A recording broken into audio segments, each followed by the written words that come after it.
Good morning, class. How are you today? Seems like you are all okay and you are all fine. I'm very happy to see you smiling, and I'm very happy to know that you are all fine and you are doing great today, okay? Yes. Okay, but before anything else, we don't want to forget the presence of our God, so may we call on the class president of this section to please lead us to prayer. Yes, Mr. President.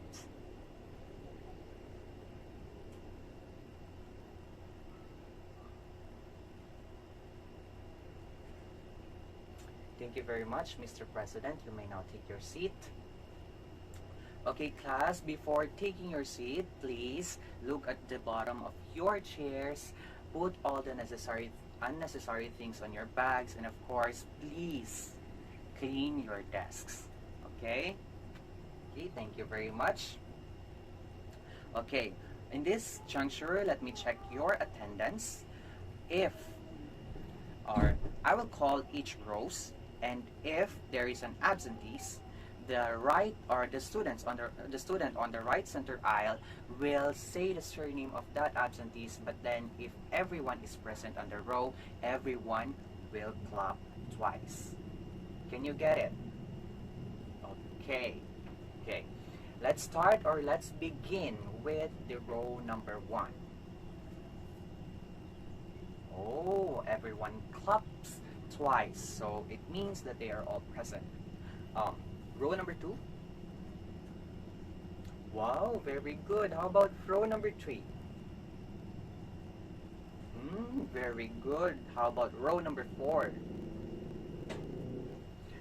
Wow, everyone is present. I can see that you are all determined, you are all motivated, and of course, you are all inspired to learn this subject, and that makes my heart melts because I really love this subject. And of course, if I see you all present in this classroom with these subjects, then it makes me more happy.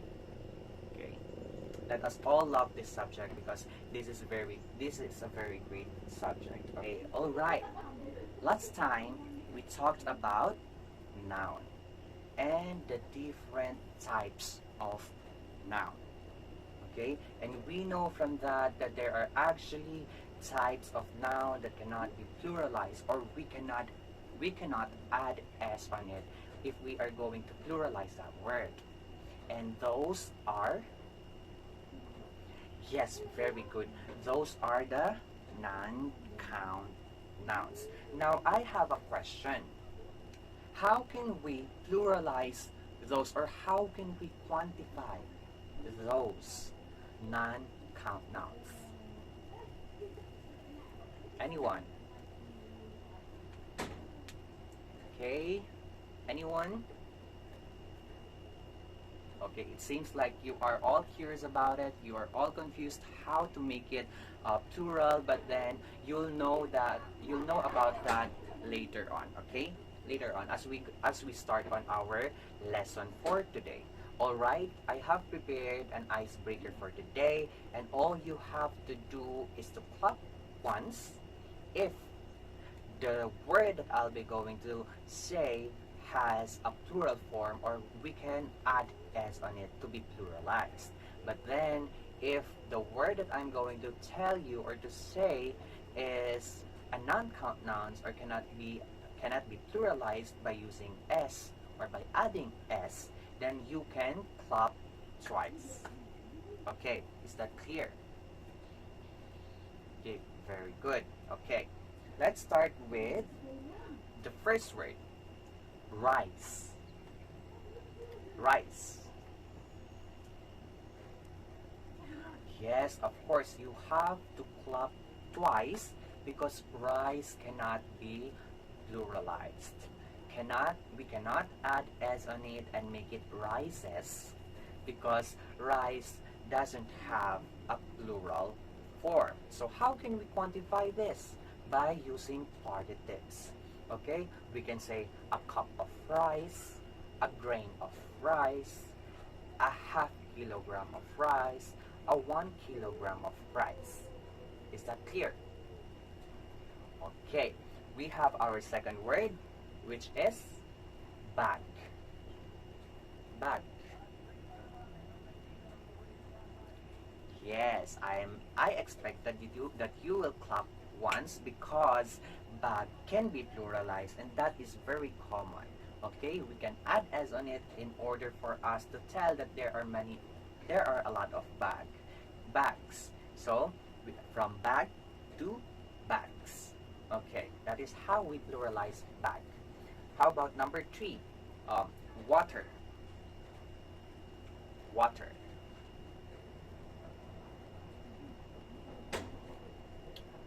Okay, I see that you are all curious, you are all confused if we can add s on water and if we cannot. But then the answer is that if we are going to talk about the types of water, then we can actually add s on it. Just like, for example, when we are talking about the types of it, the waterfalls, the sea water, the salt water, the ocean, then we can add s on it. But then if we talk about quantifying water, then we cannot add s on it. But then we can add partitives. Okay.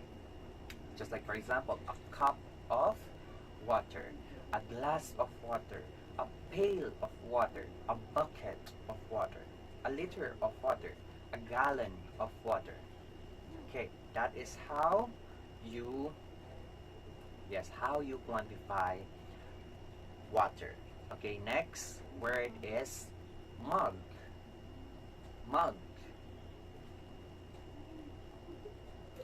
Yes, very good. You clap once because we can add s on it.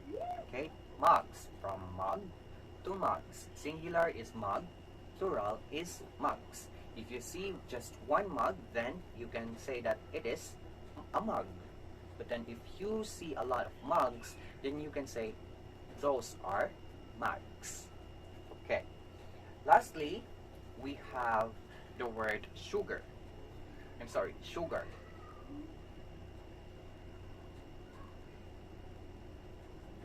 Okay, sugar. Oh, the right answer is that we cannot add s on sugar. Why? Because sugar is like a rice. Okay, we can quantify it by using partitives again.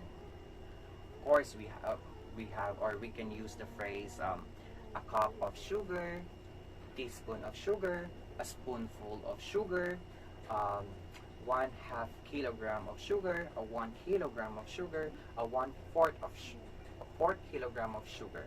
Okay, that is how you do it, and that is how you quantify non-count nouns, and of course, to add s on the count nouns.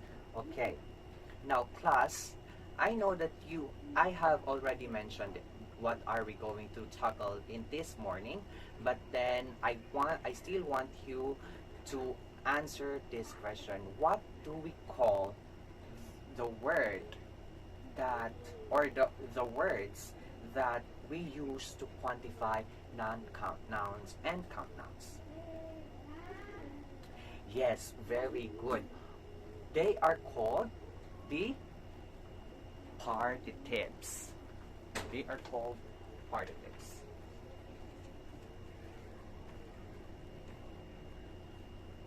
Okay, they are called partitives. Now, before I start explaining the meaning of partitives and its different types, I have actually prepared an activity for you to answer. So this activity is called encircle me. All you have to do is, okay, listen, okay? All you have to do is to encircle the phrase with the partitives in the sentences of the paragraph, because this paper contains a paragraph that contains phrases of partitives. Okay, then you have to encircle that. Okay, I will be going to distribute these papers, and if I have given you your paper, then you are allowed to start the activity. Okay, so I will distribute now your paper.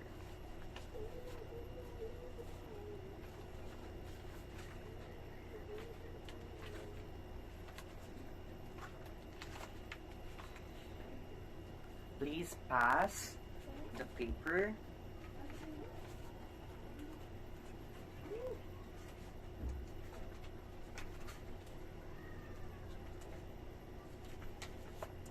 Okay, if you get the paper, please, you may now start. Okay, you all have 10 minutes to answer the activity. So please make it fast. Okay.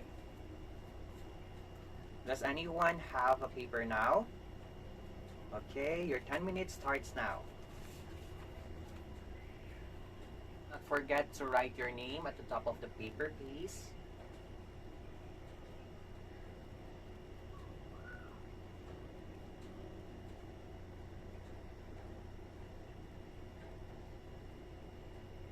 Thirty seconds.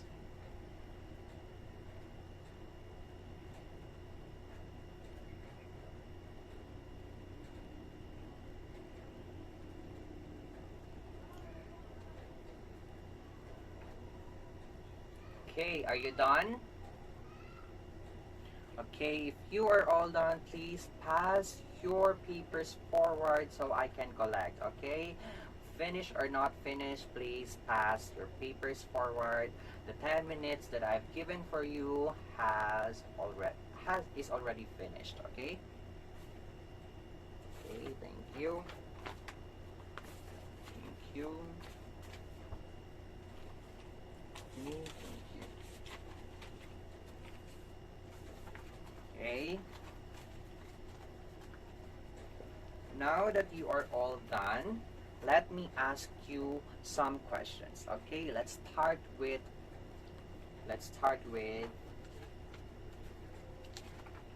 Mr. Robles. Okay, please stand, Mr. Robles. My question is, what do you think about this activity?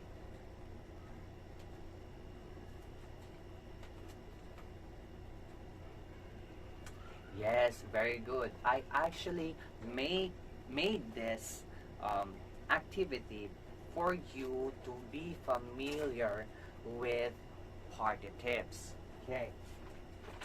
It is for you to be familiar with the partitives. How about Miss Syed? Miss Syed, what is your basis on encircling the phrases you have seen on the paragraph?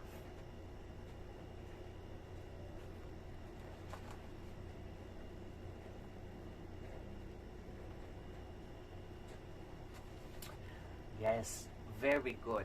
Very nice strategy. That is how you actually do it, okay? Remember that you always have to locate the non-count nouns and of course the count nouns, and then look on the preceding word of it, and then from that you can encircle the phrase with the partitives, okay? Because partitives quantifies or partitives quantify non-count nouns or count nouns. Okay? Very nice strategy, Miss Side. How about you, Mr. Mama? Can you enumerate the phrases of partitives you have encircled in the or in your paper? I actually have your paper, but if you can remember it, then please enumerate it. Okay.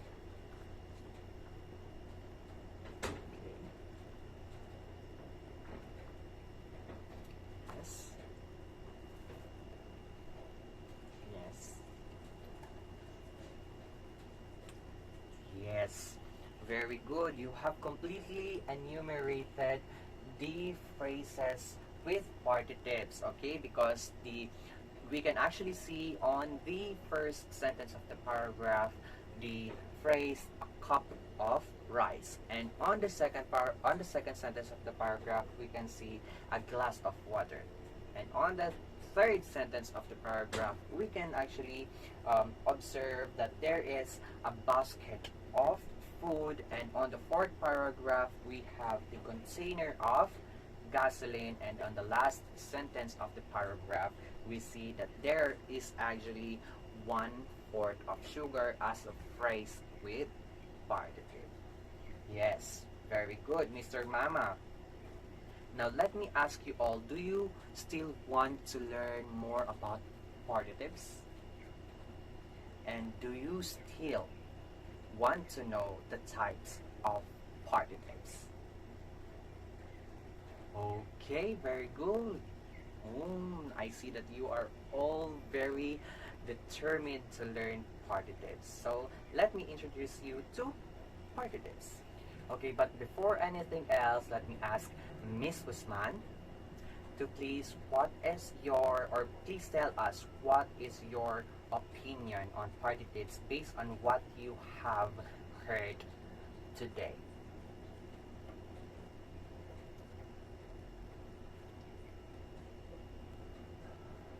Yes, that's it.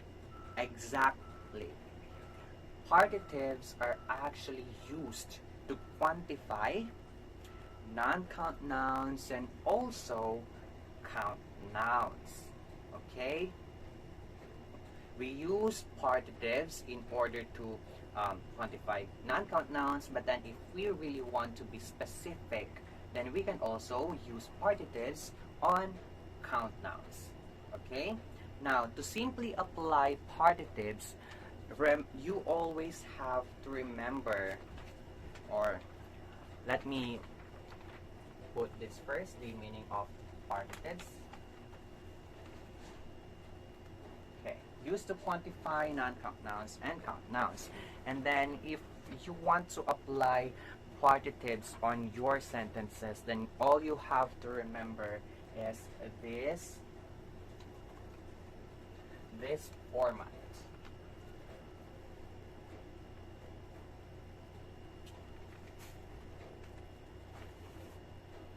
This. Okay, so it says here that article plus partitives plus of plus non-count nouns or count nouns. So what are the articles? Articles are actually the, an, and a. Okay, those are the articles. Partitives, the words that we use.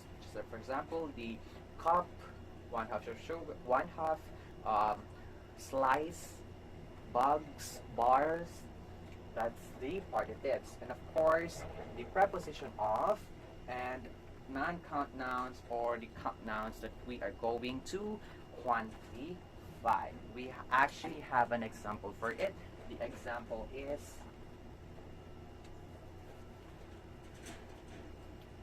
a bunch of fruits.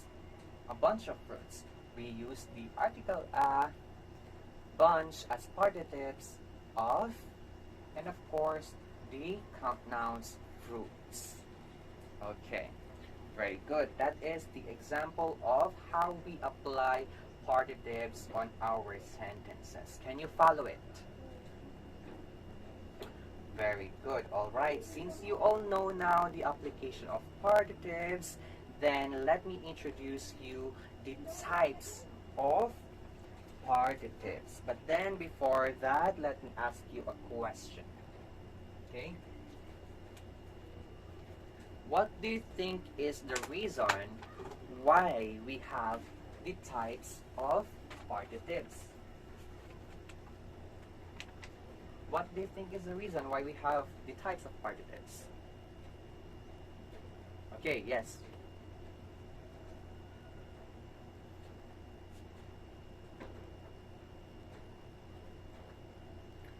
Yes, very good, Mr. Israel. You are right, because we actually have that categories, okay, to what we call categories. And in order for us to be appropriate on that, then on the sentences or on the phrase that we want to tell, then we have to use types of partitives, okay? Because it is very inappropriate to use um, pair as a partitives, and then we use it to quantify water. If we are going to write that in a sentence, then are we going to say a pair of water? Then that's very anomalous, okay? That's very anomalous. So we have to use the perfect or the accurate type of partitives on our sentences, okay? First, let me introduce you to the first type of partitives. The first type of our partitives is the partitives of food. The partitives of food. We use partitives of food to quantify the amount or to emphasize the amount of food.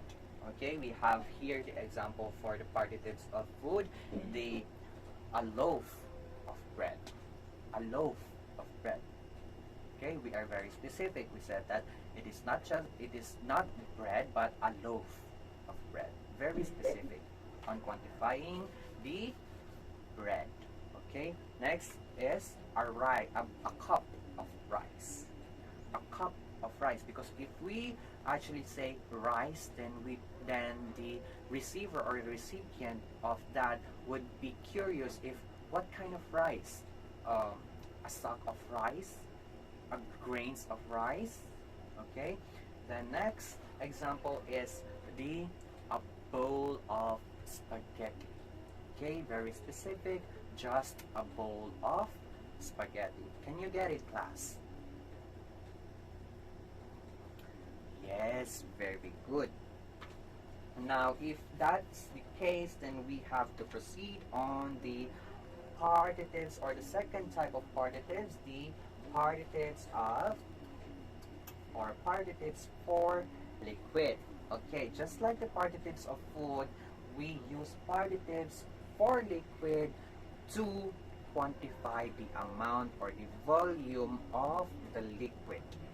Okay, we have the example for partitives of liquid, the bottle of milk. The bottle of milk. Okay, just a bottle of milk. A gallon of syrup. Okay, just a gallon of syrup. Then a liter of oil. 1 liter of oil. Okay, can you get it? Yes, I assume that you can get it because it is very self-explanatory, okay? Next, we proceed to the partitives for portion. Please follow me, listen carefully. Okay, we are now down to partitives for portion. Okay. Partitives for portion. Partitives for portion are actually used to be specific on the part of a whole. Just like, for example, a slice of cake, a 1/4 of sugar. Okay. Let me arrange first. 1/4 of sugar, a 1/2 kilogram of flour. Okay, the perfect example actually for this is the slice of cake, because a cake is a whole, and if we are going to mention just a portion of it, then we can use slice. A slice of cake, 2 slices of cake, 3 slices of cake. Okay, that's it. Now, can you follow me? Okay, very good. We are now down to our last types of partitives, the partitives for animals. Okay, partitives for animals are sometimes fanciful because the words that we use for these animals are actually metaphorical on their behaviors. Just like, for example, a murder of crow. Okay, a crow has a red eyes and a black color, so sometimes it looks like they are murderers, so that's why we call it murders of crow. The next example is about a pride of lion. We all know that a lion is the king of jungle, so that is why they have their pride. So when we see a group of lions, then we can call it a pride of lion. Okay, Next is the exaltation of larks. Do you know what's the meaning of exaltation? Exaltation means that extreme happiness. It is a feeling of extreme happiness. And if you are familiar with larks, because larks is actually a type of bird, and they are birds that is very noisy, okay? And that noise from them are actually, or can symbolize happiness. That is why we call, or we used exaltation when referring to a group of larks. So exaltation of larks. That is the examples of fanciful partitives for animals. So these are the types of partitives that is commonly used, or we can commonly encounter on books and on our daily lives. Okay. But then you have to remember, guys, that the partitives may overlap its manner of usage, but then you still have to be accurate and appropriate on the partitives that you will be going to use in order to quantify non-count nouns. For me to know if you have really understood what I am talking here in front, and of course for me to assess your ability or your skills after explaining the partitives. Okay? So here is the instruction. Let's see if you can really apply partitives on this activity or on this assessment, because this is a graded quiz, so you have to really do good. Okay? This is the instruction. Okay, listen carefully. I want you to write 5 examples on each of the types of partitives that I have mentioned. But then the twist is that you cannot use the examples that I have given to you. So you have to prepare a 1/2 sheet of paper. Please do not forget to write your name on that 1/2 sheet of paper, your section, and the subjects. Okay? I'll be just giving you 10 minutes to answer. And please do not, do not cheat. Please remember the meaning of integrity and honesty. Okay? Alright, your 10 minutes starts now.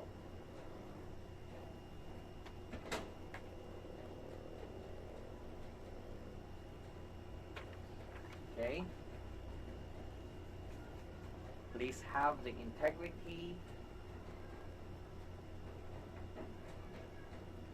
Okay? 5 minutes left.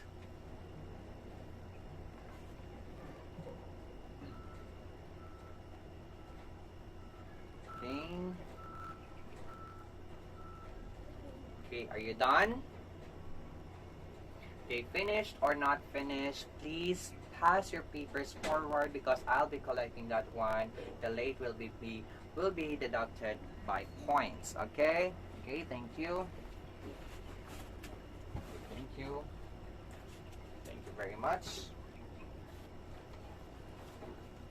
Before we end our class, I want to give you a homework. Okay, I'm so sorry if I am going to give you a homework, because this is just my way to ensure that you really, or you can really remember our topic, which is partitives. Okay, anyway, this is very easy. This is very this is on your comfort, because of course tomorrow is already a weekend, so you'll be going to do this at weekend, on your weekends, and I know that you have your free time on your weekends. So all you have to do is to write a paragraph consisting 4 to 6 sentences, and then you have to include phrases of partitives on it. Do you understand? Okay, very good. If that's the case, if you have understood our topic, if there's no questions at all, then I may now say goodbye to you. Goodbye, class. Okay? Please enjoy your weekends. Goodbye!